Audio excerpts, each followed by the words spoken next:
Saat teman-temanku menertawakan pekerjaan ayahku, aku memilih diam.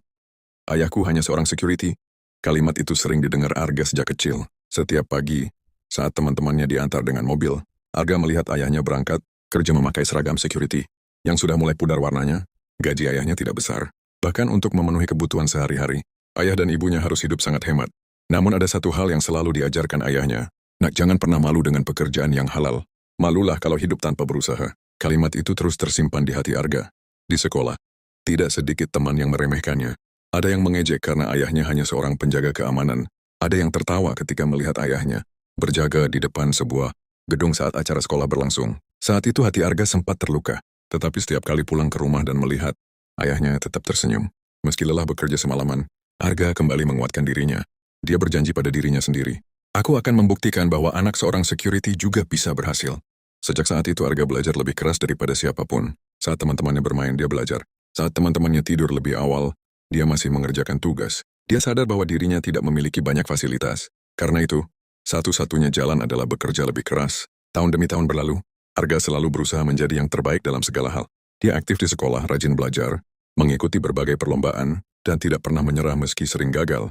Ketika tidak memiliki biaya untuk mengikuti bimbingan belajar, dia meminjam buku dari perpustakaan. Ketika laptopnya rusak, dia tetap belajar menggunakan ponsel sederhana miliknya. Baginya, keterbatasan bukan alasan untuk berhenti. Hari yang ditunggu akhirnya tiba. Pengumuman beasiswa universitas diumumkan. Dengan tangan gemetar, Arga membuka hasilnya. Dan saat melihat namanya tertera sebagai penerima beasiswa penuh, air matanya langsung jatuh.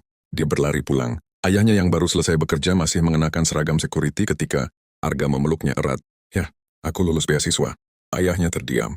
Matanya berkaca-kaca. Untuk pertama kalinya, Arga melihat ayahnya menangis. Bukan karena sedih, tetapi karena bangga. Bertahun-tahun kemudian, Arga berhasil menjadi seorang pemimpin di sebuah perusahaan besar. Pada suatu acara penghargaan, ia diminta naik ke atas panggung untuk menceritakan perjalanan hidupnya. Di depan ratusan orang, Arga berkata, "Banyak orang mengenal saya karena jabatan saya hari ini, tapi sedikit yang tahu siapa pahlawan terbesar dalam hidup saya." Lalu ia mengajak seorang pria tua naik ke atas panggung. Pria itu masih mengenakan seragam security yang sama. Ayahnya. Ruangan mendadak hening.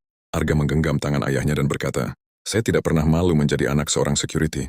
Justru saya bangga, karena dari pekerjaan sederhana inilah saya belajar arti kejujuran, kerja keras, dan pengorbanan." Air mata para tamu mulai menetes. Arga lalu memeluk ayahnya erat, dan pada hari itu semua orang berdiri memberikan tepuk tangan. Bukan untuk seorang direktur, bukan untuk seorang pemimpin perusahaan, tetapi untuk seorang ayah yang telah bekerja dengan penuh kehormatan demi masa depan anaknya. Karena pekerjaan orang tua tidak pernah menentukan masa depan seorang anak. Yang menentukan adalah seberapa besar usaha, doa, dan perjuangan yang dilakukan untuk meraih mimpi.